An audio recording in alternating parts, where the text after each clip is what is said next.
I love you.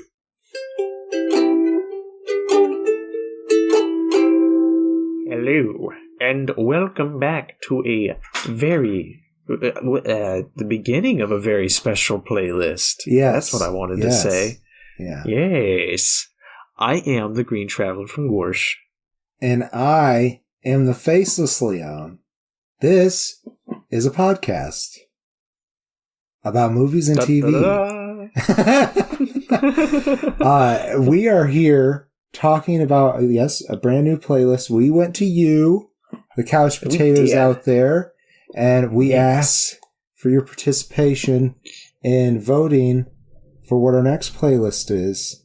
And one of the options I thought was the oddball option, even though I was the one who pitched it. I just figured like nobody would really go for it, but then I realized that the people we already have on Patreon are of a different generation than us. So they're like, fuck yes. They're like, yeah. So that's a good one. We are talking about Nick Cage movies, people. Welcome to the Nick Cage playlist.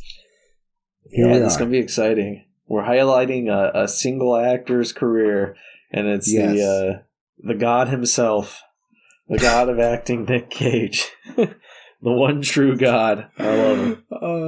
He has had such a lucrative career, and I watched a lot of his films as a kid, and at the time I didn't realize that his acting was off, that his acting was in a league of its own, that it wasn't like you don't get that kind of a performance from anyone else. No. And I didn't realize that as a kid. I just fucking enjoyed his silly works. Like he has some really goofy movies, and I loved it. Yeah. So I'm excited. I'm really I tried to narrow it down. We're not gonna just like go through his entire filmography. We're not gonna do every single film. That would just we Google searched it, and Google said, like I said, hey Google, how many movies has Nick Cage been in?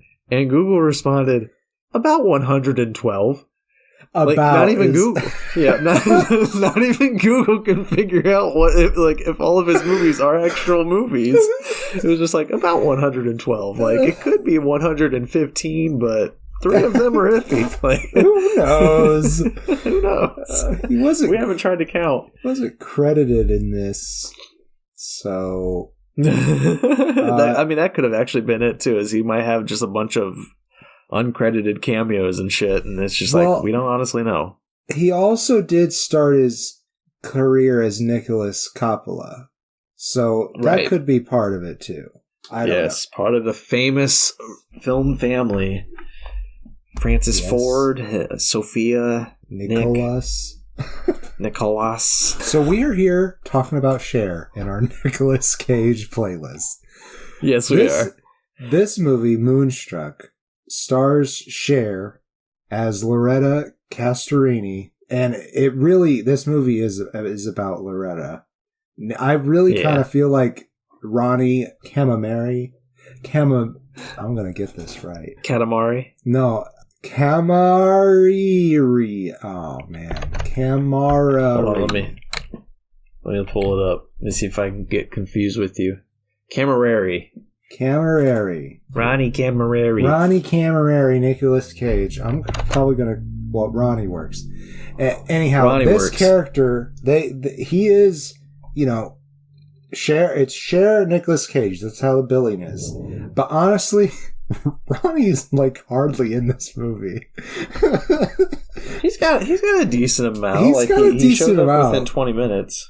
Yeah, but it feels a little longer than that, and I feel like just after that point, there's really not that many scenes. But what I have to say is those scenes are precious. There's some good gold here. Like I didn't know anything about this movie before. I looked at his whole filmography that I could find on Wikipedia. That is, I did not count them. I should have counted them so I could prove Google wrong, but I'm not that neurotic. But I looked at his whole playlist, and I was trying to get some of the good, trying to get some of the bad. And I was trying to get some of the just like the batshit crazy. Yeah. And Moonstruck was one that, like, a lot of lists were like, this is one of his bests, you know, it's a good film, like, it's a really, you know, good performance. So I was like, all right, we'll start with one of his earliest and one of his so-called bests, apparently. I didn't know anything about this. I just knew I saw Cher was in it, and I was in. I was like, this is going to be hilarious. Yes. Let's do it. Honestly, Cher was amazing. I fucking love her in this. I think she got nominated. Yeah, she got nominated for, and won. Oh, she won the Oscar for Best Actress for this. Well, yeah, she was great, so I can believe that. Yeah, she was a lot of fun. And just, oh man, there's a scene where she goes to the salon, and then, you know, comes out Cher. Yeah. Oh, it was great. Yeah, there was when the movie starts. I mean, she's just what does she do for a living? She's a bookkeeper. Okay, I mean, that's what she was doing, at least at these different places. Like, she does it for the funeral home, and he keeps them real sloppy, his records, and she also does it at this restaurant, I think, and somewhere else. Basically, like her family, like. Her family's really connected with the community, and it's definitely it's in an Italian community in New York. I wanted to say Little Italy, but I don't fucking know anything, so probably not. Probably not. Who knows? Yeah, they're a great family, though. They are a very tight knit family. Love the family. Her dad Cosmo is played by Vincent Gardenia. Her mother Rose by Olympia Dukakis, she also won Best Supporting Actress. Wow, well, she was pretty great. I do like she gets her own little side story in the movie.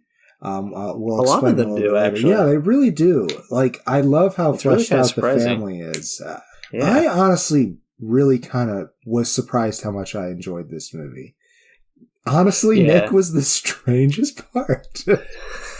Yeah, Nick was the weirdest meld for this entire thing. But, like, honestly, I didn't connect so well with the story. It was so funny to me. I was laughing at a lot of the jokes and, like, really, really digging it. But I wasn't digging the story. I don't know. It didn't hook me. Like, I didn't care. And I think a lot of it was because I don't give a rat's ass about tradition. Sure. And a lot of the characters' driving motivations at the beginning are she wants to have the most traditional wedding possible to ward off any kind of curse. Right. Like, yes. So that can really jump into the synopsis, I think. So she thinks she is unlucky because she has married. She married someone she was in love with, and 2 years later he got hit by a bus. And she thinks that she cursed the union because they got married at a... Later she says she doesn't believe in curses. I don't fucking know. She thinks she's unlucky, and she thinks the unluckiness came from getting married in the courthouse instead of a church. So yeah, I think the moment when she said she didn't believe in curses, it was because this her husband to be, her very recent new fiance, Mr. Johnny Camareri. Yeah, he got on an airplane, and as she was seeing the plane off, as Cher was seeing the plane off, there was this old woman there, and the old woman's like, "I've cursed that plane. Yes. My bitch of a sister is on that plane. She stole my husband years ago," and she goes on this whole tirade about why she hates her sister and why her sister is like deserves to be cursed, and why this whole plane and all of the passengers on it deserve to crash. And I think Cher, I think the only reason Cher said she didn't believe in curses at that moment was just because, like, oh shit, I do believe in curses, but like, this woman's crazy as fuck. But I can't. I can't buy into this. I can't let this make me anxious. Yeah. But like, when Cher said, "I don't believe in curses," the woman's response was, "Yeah, me neither." Yeah, it's just Cher in the future. That's all it is. Well, Cher's character. Yeah, Loretta. Yeah. So, anyhow, like you said, Loretta gets engaged to Johnny. And he does it at the restaurant that they frequent all the time. And the waiter's name is Bobo, and I just feel like that's important. I needed to get that out there. He's a recurring character. He's a very old man named Bobo, and I just don't understand. But oh my god, she's like, okay, because of this like tradition phobia thing that she's got going on, she's like, you need to get on your knee for this. And he's like, what, really? I'll ruin my suit? Whatever the fuck. Like, okay, like, I didn't know that ever went out of fashion. Like, you know what I mean? Yeah. I just feel like that's what people do when they propose. Yeah, that guy, the fiance, whose name I've already forgotten, Jesus Christ. Johnny. Mr. Johnny. Johnny. I remembered his last name, Camerari. I couldn't remember Johnny. Well, it's Johnny and Ronny, Anyways, so. Johnny and Ronny, yeah, I remembered Ronny.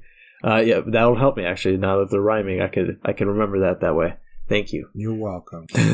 But Johnny is like the very he's soft, I guess is what I'll say. He when he goes to visit his dying mother, who is clearly not dying, she is just relaxing in a bed. She keeps on like waving her hand at him. Oh, stop it! Like, and he's like sobbing into a handkerchief. He's crying. He's just like, I don't want my mom. Like, I mean, like, I don't want my mom to die either. But it's hilarious that he goes to visit his mom, who is clearly fine, and he's just like, oh my god, she's getting older. I'm gonna die. And then he's like, he doesn't want to kneel on one knee because it's just like, it'll dirty my suit. I don't know how clean this floor is. Like, and he's that kind of person. He's very. There is a strangeness to him too. It's not. I think Ronny puts it the best. He calls him a fool, which kinda. That's what I kind of get from him. But he's just average. Honestly, he's lost in his own world. Yeah. Okay. Maybe that. His own weird little world. Maybe. So while he's away visiting his mother in Palermo, he asked Loretta to get in contact with Ronny, his younger brother, who he hasn't talked to for 5 years. And he's like, I want you to get him to go to the wedding. So Loretta goes to this bakery to meet Ronny, and you find out that Ronny is so insanely ingrained into his brooding that he has no idea how the world operates anymore. He is absolutely just that scene too is wonderful. It's because Johnny works at a bakery.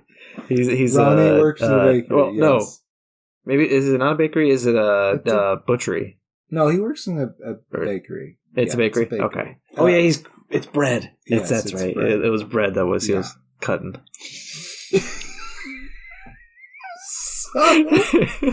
So you gotta tell it. Yes. So he first off, when you first see him, he's like shoveling coal into his bread oven, and he's hunched over, kind of like Nick Cage is. And I remember saying, you never see his face, and you don't see his face in this first scene. Like if it's on the phone, you're right. Yeah. But also, I remember saying to myself, come on, Nick, stand up straight. It's going to be too late if you don't do it. Anyhow, and he's all muscly, too. This is probably the muscliest I've seen Nick Cage. Have you seen Con Air? Oh, that's right. He was ripped in that one, wasn't he? I forgot. I think he is, yeah. Yeah, he really is. I forgot about that. Where was I? You're talking about that first scene with the coal. Yes. Okay. So he says, my brother ruined my life. And then he turns to her and he rips his glove off with his teeth. And it's the most obscene thing. And he spits the glove away. And then he gets over and he starts kneading some bread and he's like throwing bread around. And then he says, I was going to get married too after he found out Johnny's getting married to Loretta. And Johnny, the night before, asked me to make some bread. So I say, sure, it's some bread. And then he rips his other glove off and it reveals that he's got half a fake hand. And he's like, I sliced my hand in the bread slicer. My brother ruined my life. My brother ruined my life. Oh my god. After she saw my hand, she left me. In the same day I lost my hand and my girl. For another man, too. Yeah, that's the best part about it too. Is that it was once she saw the hand, she was just like, on the same day she left for another man, and it's just like, damn, that just means she was cheating on you. Yeah, that was not Johnny's fault. It's not Johnny's fault at all.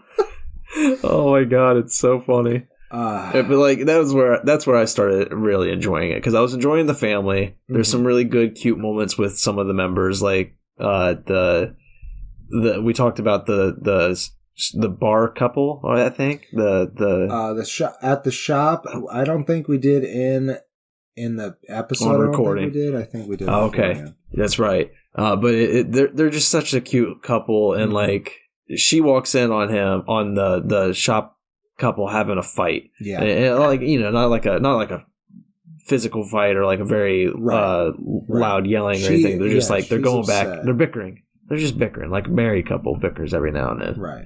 And it's hilarious because the woman tells the man, she's like, you know what you are? You know what I see when I look at you? I see a wolf. You're looking at other women. You're doing all this other, like, this sneaky shit. You're a wolf. And then he has this cute moment where he looks at her and he's just like, you know what I see when I look at you? The woman I married. And it's hilarious.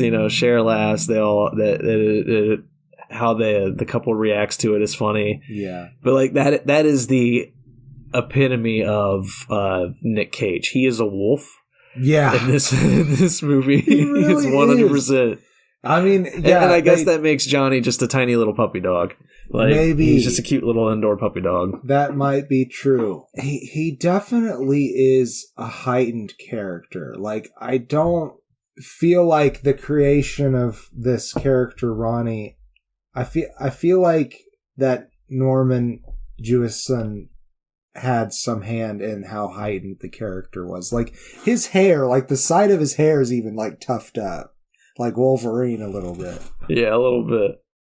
Yeah, I wonder how much it was just like letting Nick Cage go. Right. I mean, as his career goes on, I feel like it becomes more clear that people just want him to let go. Like, anybody who hires him nowadays is like, I just want you to be Nick Cage. And he's like, I got it. I don't need a script then. And this was in 1987, so like I don't remember how early in his career this is, but it's still pretty early, so like who knows? Like maybe they encouraged him to be more crazy for this role because it was just funnier. And it really is just funnier. It is. It is pretty great. That's the thing. Like, at first, like, it's so ridiculous and it's so jarring compared to the rest of the characters that just, I don't know. Like, I can't tell if it's good or not. It's just like that Community joke. Have you ever seen Community? Well, I don't think he was nominated. But he got apparently a lot of notice from this film. Buzz. Yeah. Yeah. I mean, like, of the performances, like, while everybody does a great job performing, like, Cher sticks out because she was really great, and the performance is a lot of fun. And then Nick sticks out because his performance was crazy energetic. Yeah. And it was perfect for this film. But what it does, like, for me, the whole story, again, like, I don't care about tradition. Like, when it comes to marriages and stuff, like, everybody being like, I gotta follow the tradition of, like, all the weddings before me. Yeah, you fuck off. You don't have to do that shit. Make it your wedding. Yeah. Like, do what you want. It's your thing. Yeah. Like, I don't know. That I get some traditions. Like, there are certain things that they're a tradition for an emotional reason. You know, like her wanting her father to give her away. She's like, you didn't give me away at my first wedding. You know, it was a court thing, and you didn't approve or whatever. That's another. So like, I get that one. Cosmo doesn't want to pay for the wedding, and his dad has to get on him about it. Which his dad is this ancient old man, played by Fyodor Chalapin Jr. Ooh, Jr. Yeah.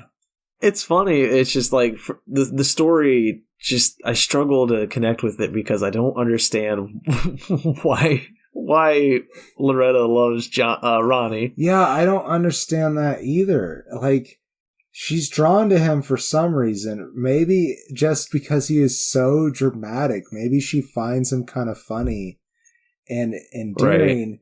Right. And she does. I feel like I'd be scared. Yeah, me too. Definitely. Like, so there's this point. So there's like a couple of points where Ronnie's kind of like really acting skeevy. Like, so at one point he picks her up and she's like, "Oh, where are you taking me? You better put me down." And he's like, "I'm taking you to the bed."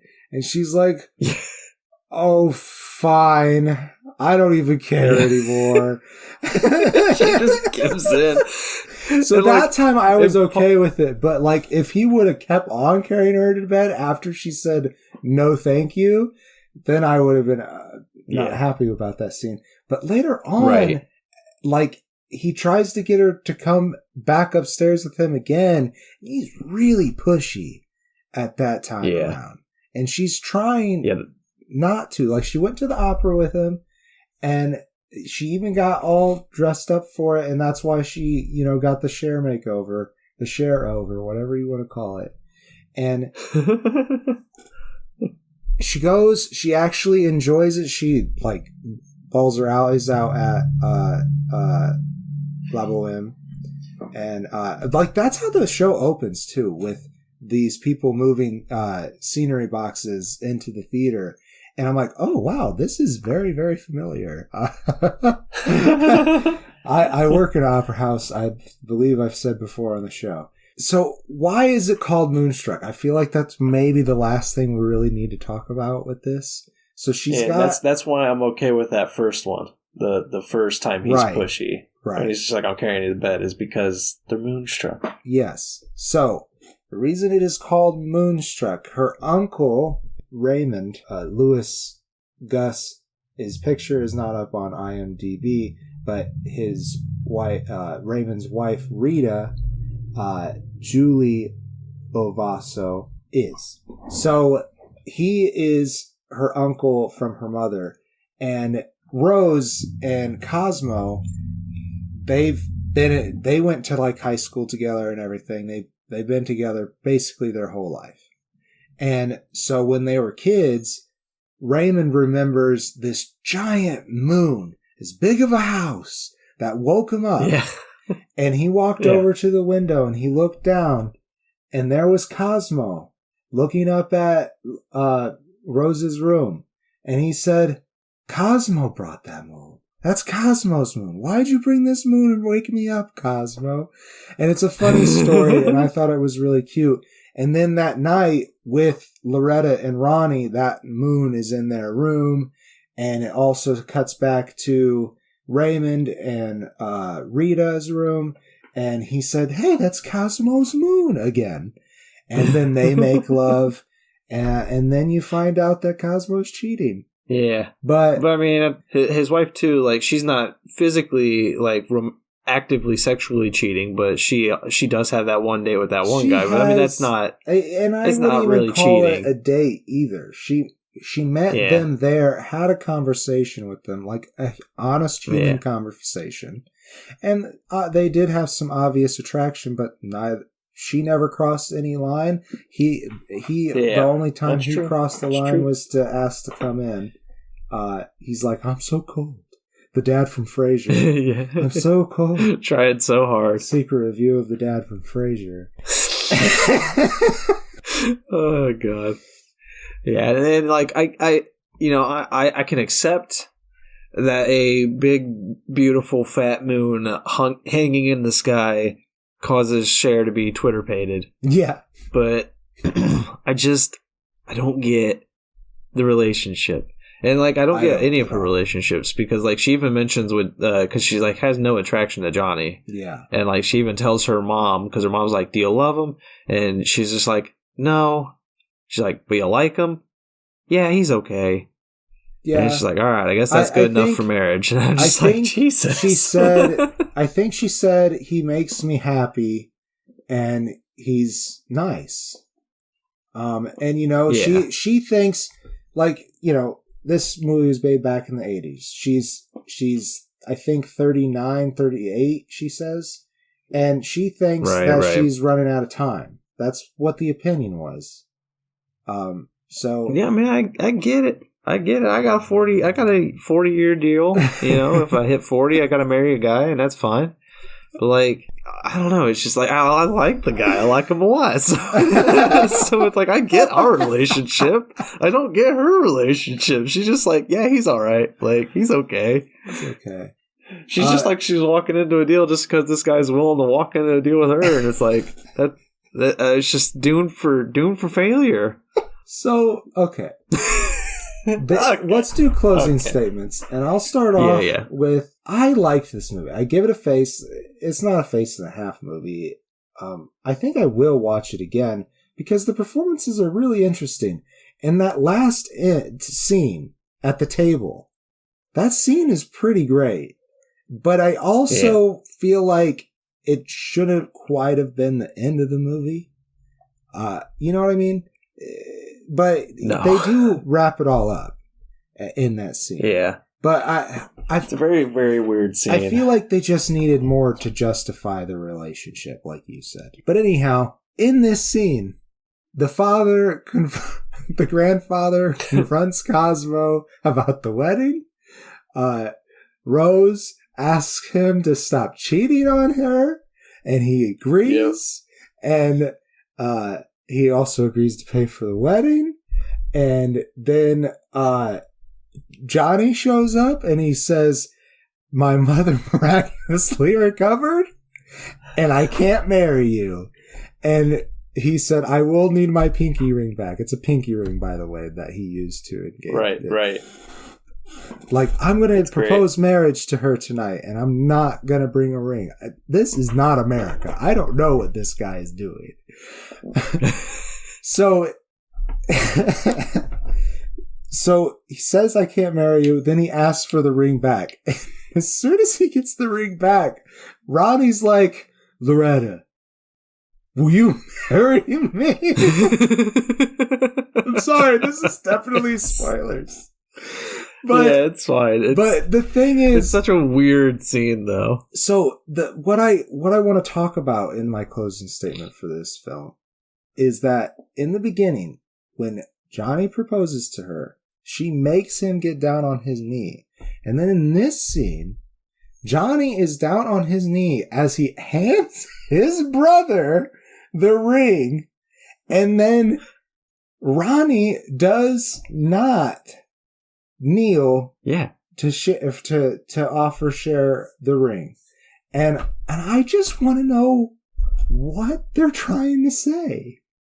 Her character has developed. She no longer believes in the curses. She believes this relationship can work. Yes. She has seen it in the stars. You know, the last thing she needed was to marry Johnny, and Johnny miraculously came back and was like, I can't marry you. And she's like, well, why the fuck not? She got mad about it first. Yeah, she did get mad about it first. That's right. That was funny. But then Ronnie reminds her, this is exactly what we want. You know, it's like, you don't want to marry him. You wanted to marry me for whatever godly reason. So yeah, she's developed. But I guess to go into my closing statement, if you were done. Yeah. I give it 2.5 stars. I think it was very funny. I enjoyed the characters. But again, like, I don't care about tradition, and like a lot of the motivations, the drives for these characters was tradition or like fear of cursing, kind of something like that. I do believe in curses, so that was very interesting still for me. But traditions, like I don't give a rat's ass, and like that being her driving motivation from the start, I struggled to connect at first, even though I really loved her character. And then also, you know, if listening to the entire plot from us sounds chaotic and scrambled and crazy, it's kind of that way in the movie. It's just a big chaotic family and a group of people. it's funny. Like a lovely community, and she seems pretty satisfied with her life, but she would like to be married, and this guy offered. So she's that's pretty much it. And then she's like, "Oh, I get it. I just don't connect with it. Not stable." He's not. He literally flips the table, then carries her to bed, and it's just like, "All right, I would be scared out of my mind with this, man. But if that's what you want, sure, that go for it. machismo stuff. Yeah, I'm not for it. No. But I mean, all in all, I do still. I think you can get a good kick out of this. That I wouldn't not recommend it. I think most people can enjoy it. All right. To piss people off with double negatives. I would recommend it, but I will say I did say that. I just said it in a different way. I said I wouldn't not recommend it. Okay, well, I will unabashedly recommend it. I just can't say those words. You can't say that sentence. It's against your code of ethics. I have no ethics, so I will recommend it to you. If you like Cher and you haven't seen this movie, then you're wrong. Oh yeah. This is like honestly my favorite thing with Cher, I think now. I didn't if you like Cher and you haven't seen this movie, then you don't like Cher. You don't know what you're talking about. Oh, get out there and consume. I wonder how she liked performing with Nicolas Cage. Oh, I bet she had to love it. Like, it had been a lot of fun. I bet he had a lot of energy. Honestly, though, I didn't think we would talk for about 30 to 35 minutes about this. I thought it was going to be a 20-minute thing, so I'm very proud of us. Yeah, I guess I had more to say than I thought we did.